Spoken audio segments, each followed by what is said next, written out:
Sir আপনার সম্পর্কে যদি দু এক কথা একটু আমি MC third year urology resident RKMSP VIMS Shishumangal hospital. Okay I am doing third year.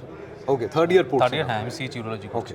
Sir আপনার কি মনে হয় যে অ্যাডভান্সিং অফ ইউরোলজিক্যাল যে সিনারিও এখন সেক্ষেত্রে এই সামারিকান 2.0 ওর মতো কনফারেন্স সেটা কতটা ইম্পর্টেন্ট? এখানে ইম্পর্ট্যান্ট হচ্ছে আমাদের রিসেন্ট যে অ্যাডভান্স যে টেকনোলজিস লাইক রোবোটিক্স, ট্রান্সপ্লান্ট, এই যে ব্যাপারগুলো, এইগুলো ভালো করে ডিসকাস করা একটা বেটার প্ল্যাটফর্ম। যে এত সুন্দর কাজ হচ্ছে চারপাশে, সেটা যে একটা প্ল্যাটফর্মে এরকম করে তুলে ধরাটা খুব ইম্পর্টেন্ট। ঠিক। তো এটা সামারিকনে যে সুন্দরভাবে রোবোটিক রেডিক্যাল প্রস্টেরেক্টমি এগুলো যে তুলে দেওয়া ধরে দেওয়া হয়েছে, খুব ভালো।